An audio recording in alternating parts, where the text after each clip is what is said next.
There are a lot of transitions that are still happening. It's not just about retiring coal plants. I think about it even as the growth of data centers and the energy infrastructure needed to support that. That's another major transition that's happening around the country.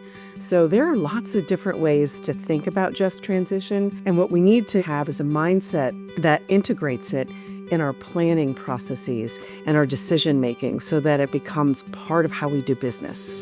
I'm Carolyn Parrs, communicator, coach, and host of Just Power, a podcast about creating a clean energy future without leaving anyone behind.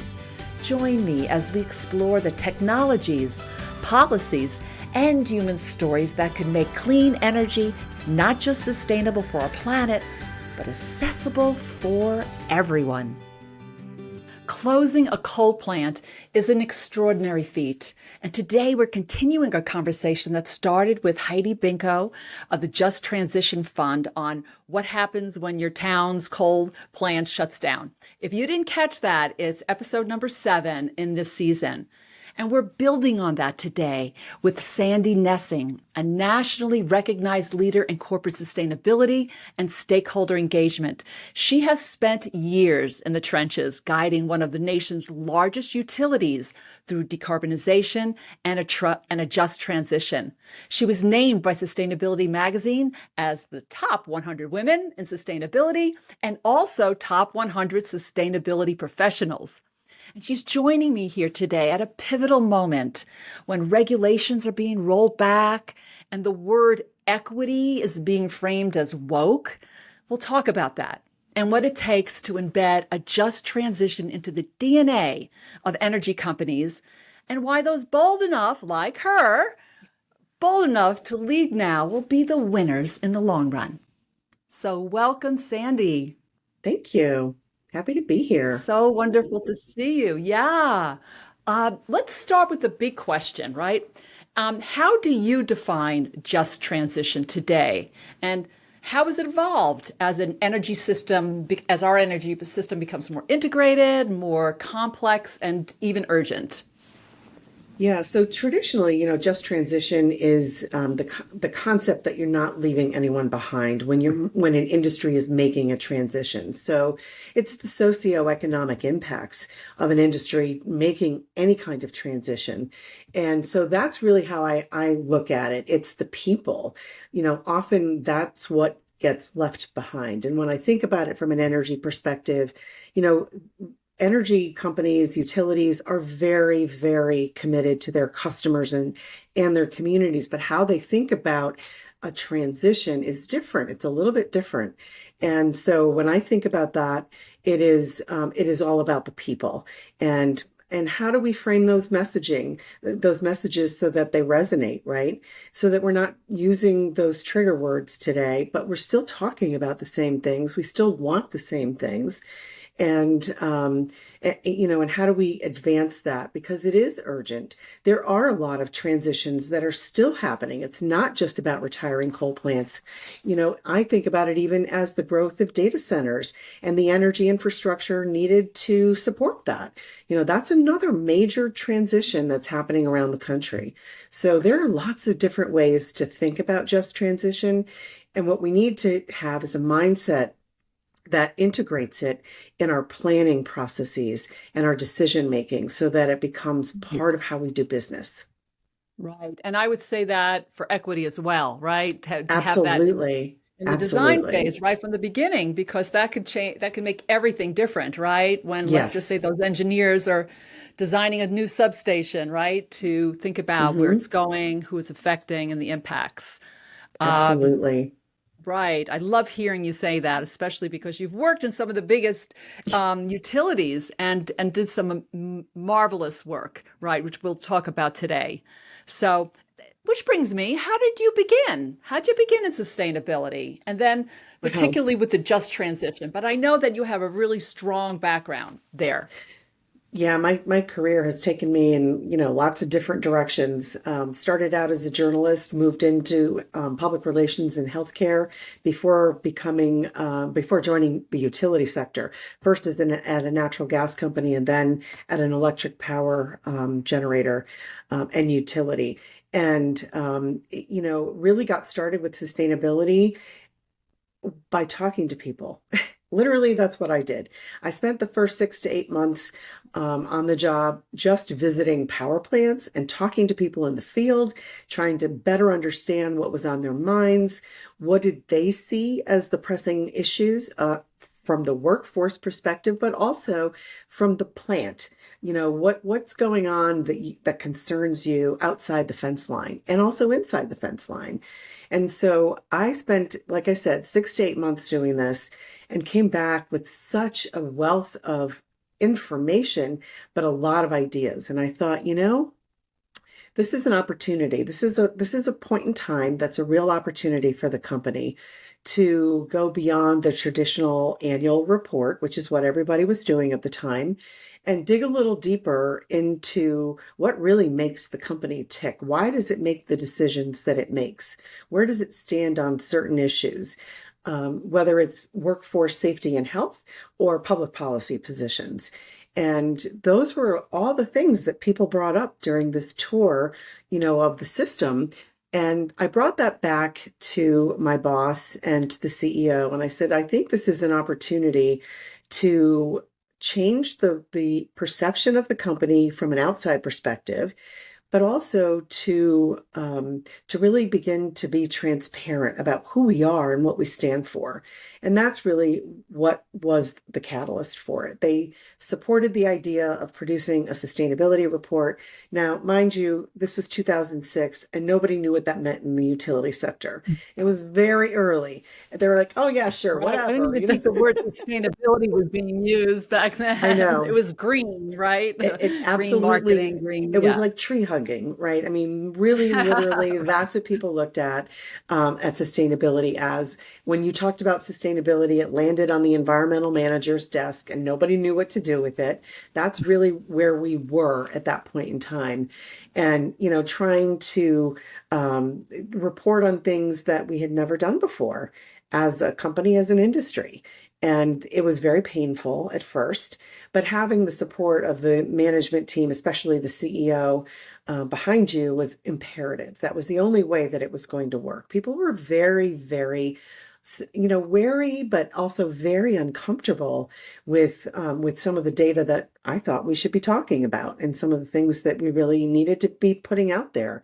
That coupled with stakeholder engagement those were the things that really turned the tide for the company in terms of its relationship with its stakeholders outside of the company, but also inside of the company as well. And later, a few years later, after all of that started, I was asked by the chief operating officer at the time to leverage that stakeholder engagement experience to launch a major internal culture transformation, which lasted for 10 years. And so there's application of these things inside and outside of the company. How did I get interested in just transition? It was through all my work on climate change and setting targets and thinking about and following the retirements of coal plants for the previous, decade, how we were doing it, what happened to the employees, what happened to the communities. And so I started doing research on what exactly is it, who's doing it, and who's doing it well. And one of the resources that I found, there were two. One was Canada actually had a national just transition plan that blew me away. It just had every aspect you could possibly think about. And it was overwhelming, but it was, wow, I didn't even know that this existed. And it's a totally different way of thinking about, how you move from one thing to the next. And the other piece was, in the course of that research, discovered the Just Transition Fund and reached out to them as well. And Right. to get a better understanding from boots on the ground in Appalachia, here in the United States, what does that really look like? And what does that feel like? And that's how it all got started. So, Sandy, in a time when equity and climate justice are being polarized or frankly dismissed, how do we ensure that these principles, right, that you just said, stay central to the conversation, even during regulatory or political rollbacks? Yeah, and it's really tough right now to do that for sure. But I do think we need to do everything we can to prevent energy equity from becoming this partisan issue and political Yeah. football. And I think it's all in the framing. I think if we frame it as a universal necessity tied to economic stability and social well-being, then it doesn't sound so political, right? Refocus the message, Mhm. highlight on the benefits, things like affordable energy, job creation, and addressing vulnerabilities from extreme weather events. Then it becomes about affordability, jobs, and resilience. And that's what we're talking about. And that's not political. That affects everyone. So I think that those are ways to really reframe it. And I think that's the key to it. I really do. I think it's all about language today. We all want the same ends to, we want to get to the same place, but how we do it to bring people with us, that's really important too. And I also think that resilience planning should integrate some of these long-term adaptable strategies, such as embedding principles of just transition into regulatory frameworks and investment, infrastructure investment. Right. That ensures that it survives political cycles, right? It's embedded in something that's long lasting. Um, Mm. Creating inclusive forums where communities can engage both in the planning and the decision making, make sure that we're listening to them, provides another buffer against that politicalization. And then I think that what we can achieve if we can do these things by weaving, energy equity into the economic narrative, such as innovation and competitiveness and workforce development, then it becomes a cornerstone of progress rather than an ideological debate. Totally. And you said investments on infrastructure, but also Hmm. like ESG and Yeah. investors, right, that are Yes. looking for that. I mean, that is dollars and cents, and Hmm. that can make a difference. And maybe the words, like you're saying, of the word equity, right? We're not, or inclusivity, that Hmm. we're using other words like resilience or community building. Yes. So I remember the days of global warming, right? We use that Right. word all the time.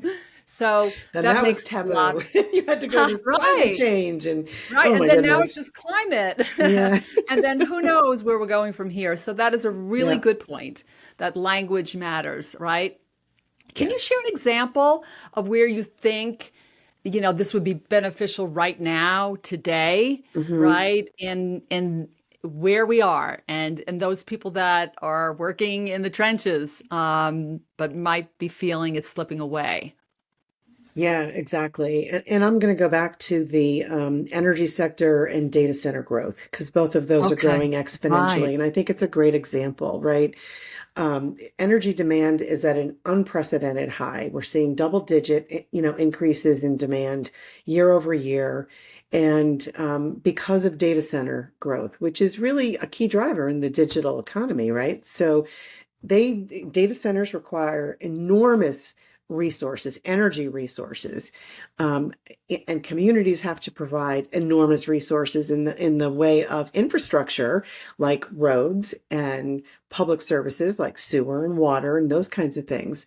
So, Mm. how do we bring those things together and really and make sure that we're considering as you're looking to site a data center and then during the construction phase that what's the disruption to the community, how do you engage those communities and bring them to the table in meaningful ways, not to Right. just tell them what's going on but to listen to them and give them the opportunity to share their perspectives.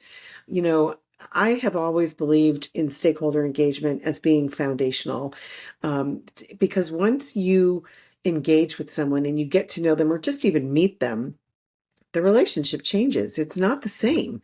And you can have a much better conversation and ultimately a more informed conversation and reach that common ground.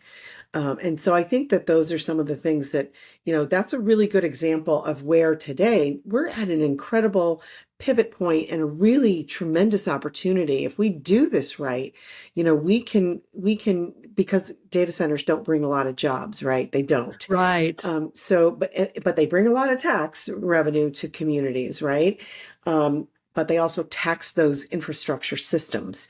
So got to find what the right balance is so that no community is disproportionately impacted as we make that shift to building new energy infrastructure as well as the data centers that we all rely on every single day to That's so power our true. lives, right? For both energy and for the data centers. Where would we be without those things, right? And it's just going to get more, right? It With is. AI and all that is. Yeah, So let me absolutely. ask you this. You're a big proponent for stakeholder engagement. I am too.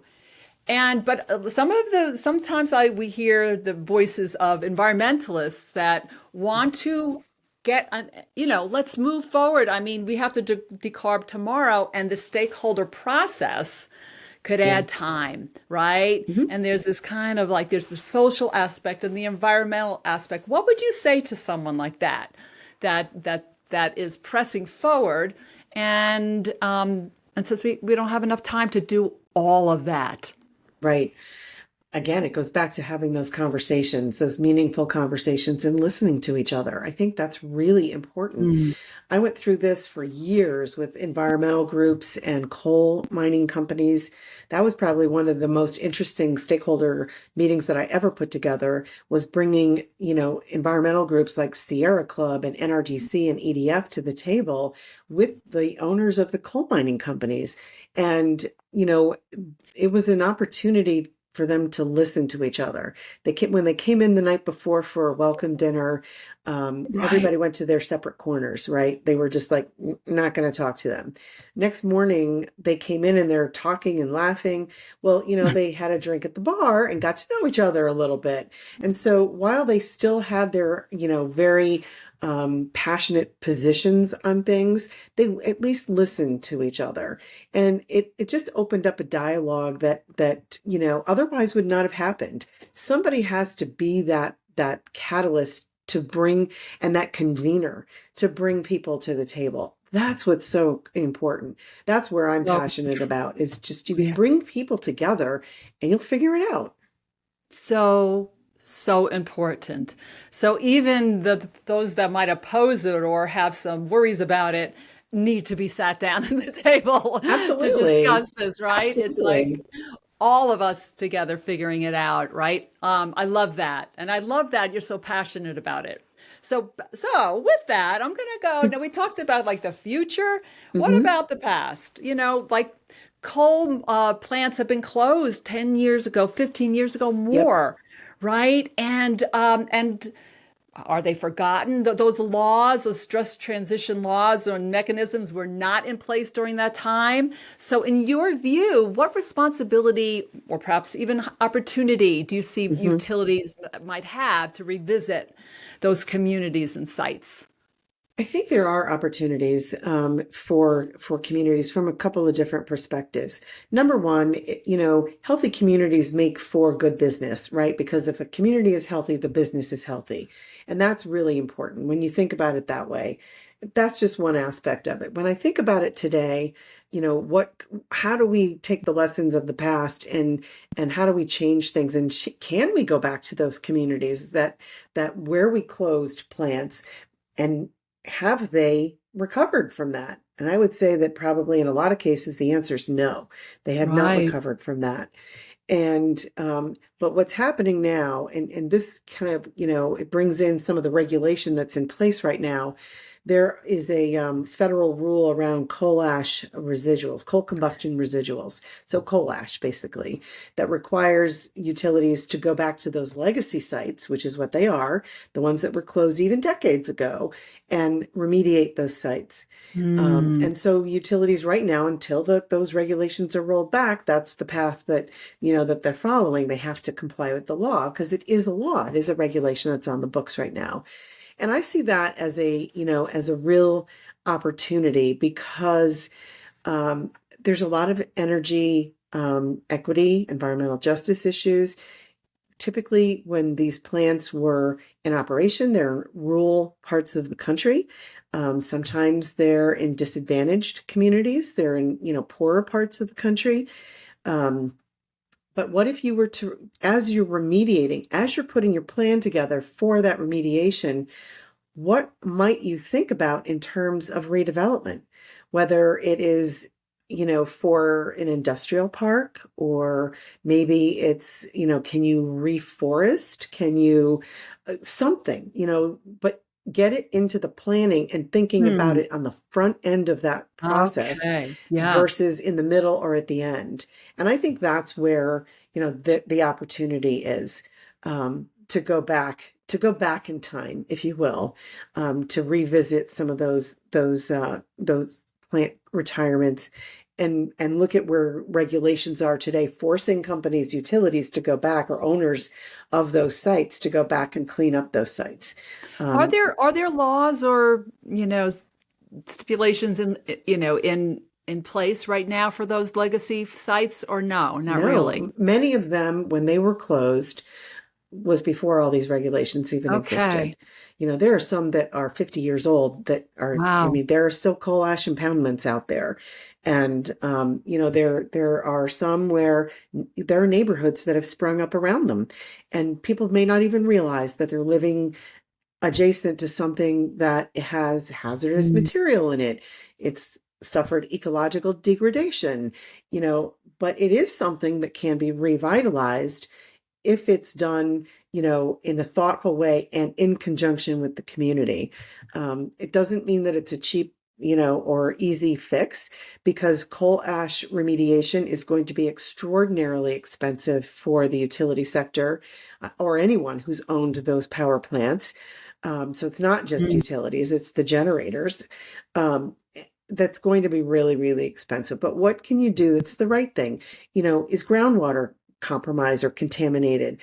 Can you run a water, public water line from versus a well that's been contaminated? Are there things that you can do? And there are things that can be done. And I know that utilities are thinking about this as they're going through Okay. this process and in the planning. So it's not like it's not being done. It Yeah. absolutely is. But I see this as a real important opportunity. Let's not miss it. Let's not let it go by. Let's at least be thinking about it. It may not work in every case, right?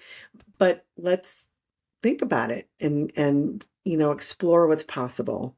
Yeah. Especially if you have like not all of it laying on a utility. For instance, if that there's a regeneration that's happening in that Mm-hmm. city or in that area, and Yep.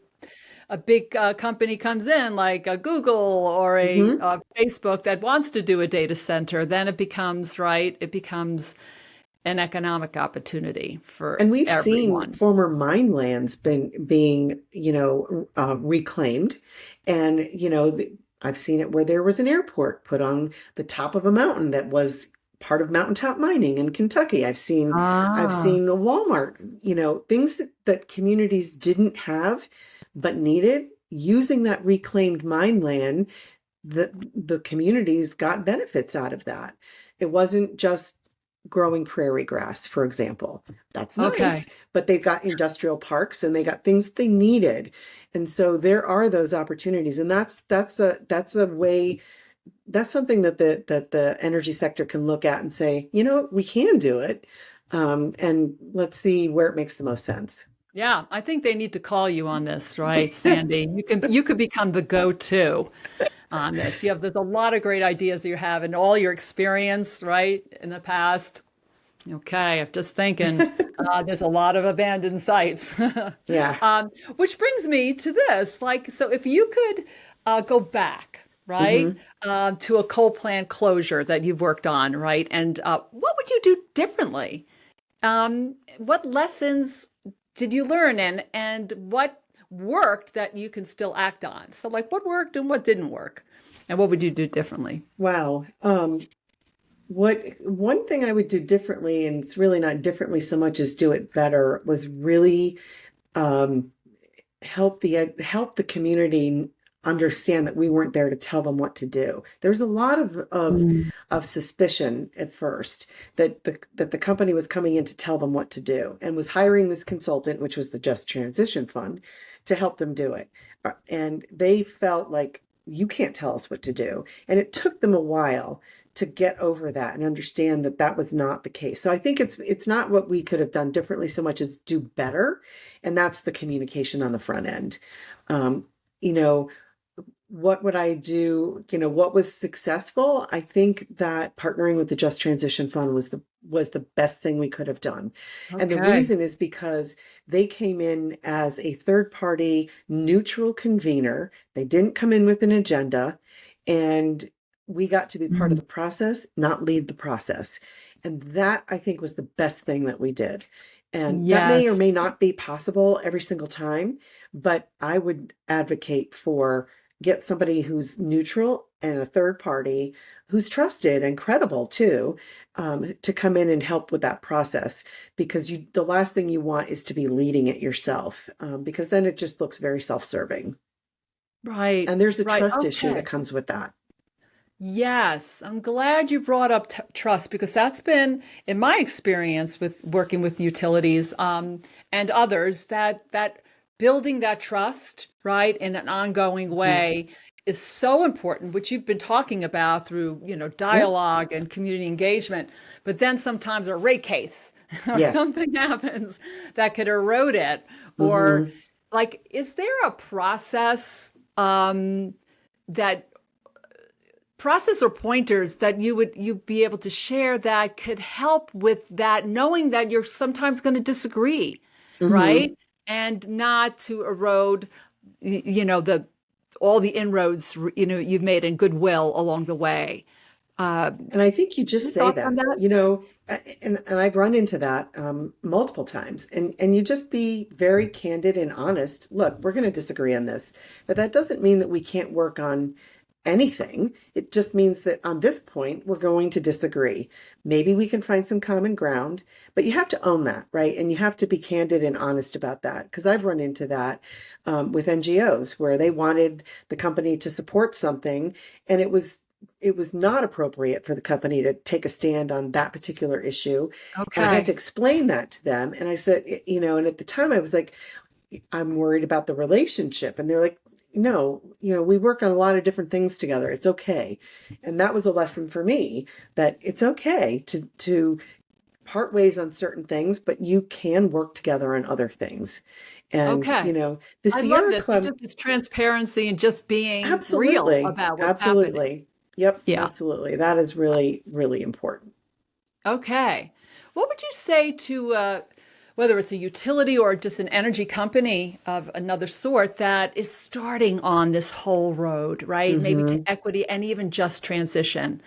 What would you say to them on maybe best practices to begin?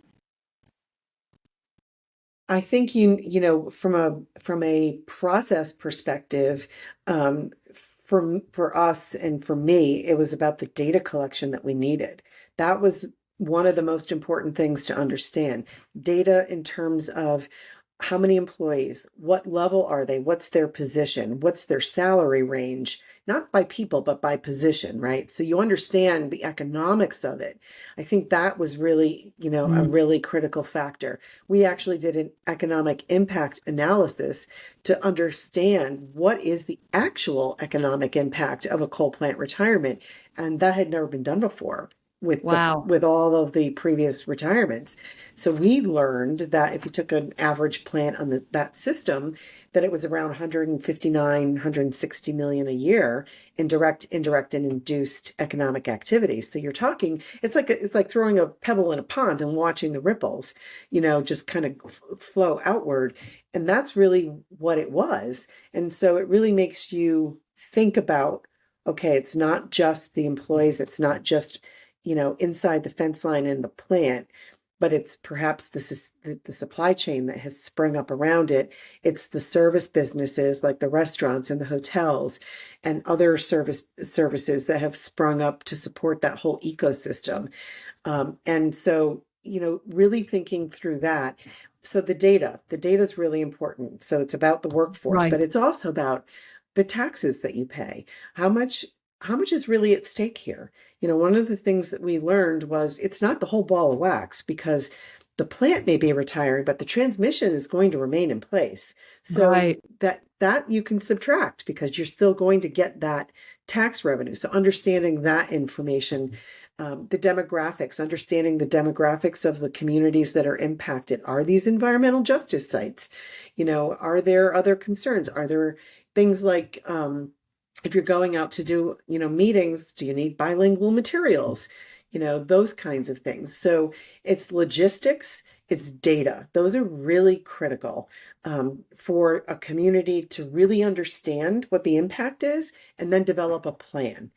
What do we do from there? And that's where the ideation comes, where the Just Transition Fund came into play and helped them with that ideation.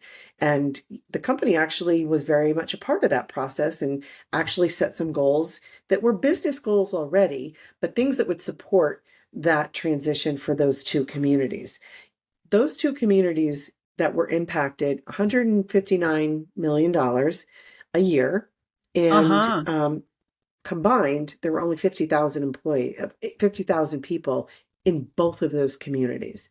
So that's a huge impact to two pretty small communities on education, on public services. What they ultimately decided was that they needed a skilled workforce. And so that was for them. If we want to grow the existing business base and attract new business, we need to have a skilled workforce. And that's where they put their time and effort and resources. Right. And that's what worked for them. Yeah. Fantastic. So it's all, they're all different scenarios depending on where you are. It's going to be different everywhere. Yeah. But there's also some basics like the data, right? Know your data, right? Absolutely. Know your numbers and know your demographics, know who you're dealing with. Know who you're talking to, back to communications, right? With those. And that was one thing that the Just Transition Fund did a really nice job of. Every single time we met, they would ask, who's missing from this conversation? And that was just such a great reminder. So that would be another best practice. Ask yourself, who's missing from this conversation that really needs to be here, because they could be impacted and they have something to offer. Yes. Love that question. Who is missing? I love it. So you've said that the bold ones, right, that are leading the way now will be the winners in the long run, right? Yeah. Say more about that. I think it's really having a vision of the future. And I'm not saying that companies don't. They do. Obviously, they do. But it's looking at it from a little bit of a different perspective than maybe we're accustomed to doing that. And asking the what if, right? And thinking through, well, what if we do it and what if we don't? It's kind of looking at the inside out and the outside in. How will that impact us, and how will what we do impact the communities and the customers that we serve? And, when large companies make capital investments, those are long-term investments. They're typically, in the utility space, at least 30 years. When you're talking about building a plant, even a transmission line or a substation, you're talking about a long time horizon that this facility is going to be in operation, in service. And so what can you do now that will make it more, not palatable, I'm trying to find the right word, but find it a better situation for a community, and a better situation for the company as well. Are there things that can be done? And the key is on the front end, not the back end, of planning, both financially, operationally, all that planning. You've got to think about it through the whole value chain, and don't wait until the middle or to the end of something, because then it's really too late. Then it's really expensive and cost prohibitive. If you build it in on the front end, you're more likely to get regulatory support. If you do that, then if you come at the last minute and say, oh, by the way, we're going to do this.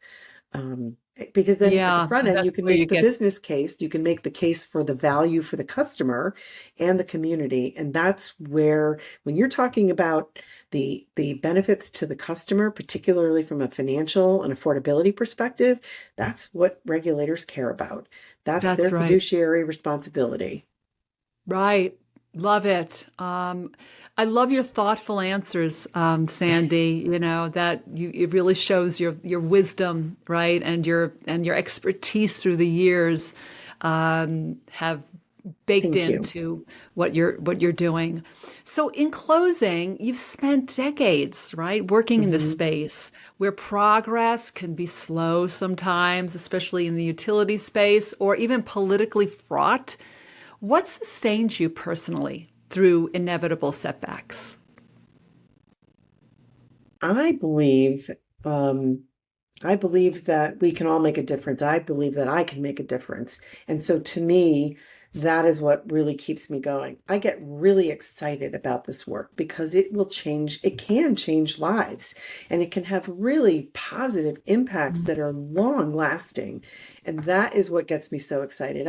When I was working on that Just Transition project, I used to tell people that's what gets me up in the morning. I get up so excited because I get to do this work.